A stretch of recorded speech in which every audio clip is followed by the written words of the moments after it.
அவனியாபுரம் ஜல்லிக்கட்டு போட்டி நாளை காலை 7 மணிக்கு தொடங்கவிருக்கும் நிலையில் இறுதிக்கட்ட பணிகள் விறுவிறுப்பாக நடைபெற்று வருகின்றன.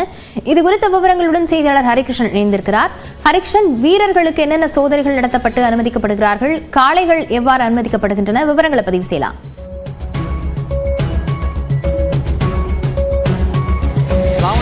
உலக புகழ்பெற்ற ஜல்லிக்கட்டு போட்டி என்பது மதுரையில் நாளைய தினம் முதல் 3 நாட்கள் தொடர்ந்து நடைபெற இருக்கின்றது.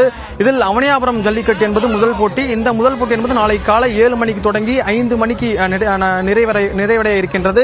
இந்த போட்டியை பொறுத்தவரையில் அவனியாபுரம் ஜல்லிக்கட்டில் மொத்தம் பங்கேற்பதற்காக 2026 காளைகளும் 1735 மாடுபிடி வீரர்களும் ஆன்லைன் மூலம் விண்ணப்பித்திருந்தார்கள்.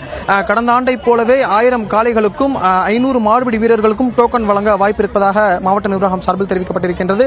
இந்த முறைகேடுகளை தவிர்க்கும் விதமாக டோக்கனுடன் உடன் சேர்த்து அந்த QR கோடு என்பது அந்த டோக்கனுடன் வழங்கப்பட இருக்கின்றது.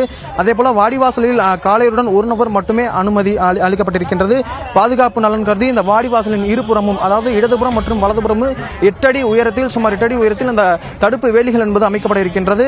அதேபோல காளை மற்றும் காளையர்களுக்கு விபத்து ஏற்படும் வகையில் அந்த மருத்துவ குழு மற்றும் தீயணைப்பு துறையினர் தயார் நிலையில் இங்கு இருந்து வருகிறார்கள். ஜல்லிக்கட்டு போட்டியில் முதல் பரிசு பெறும் காளை மற்றும் காளையர்களுக்கு கார் என்பது பரிசாக வழங்கப்பட உள்ளது. அதே போல மதுரை மாநகர காவல் ஆணையர் லோகநாதன் தலைமையில் கிட்டத்தட்ட ஒரு 1500 காவலர்கள் பாதுகாப்பு பணியில் ஈடுபட இருக்கிறார்கள்.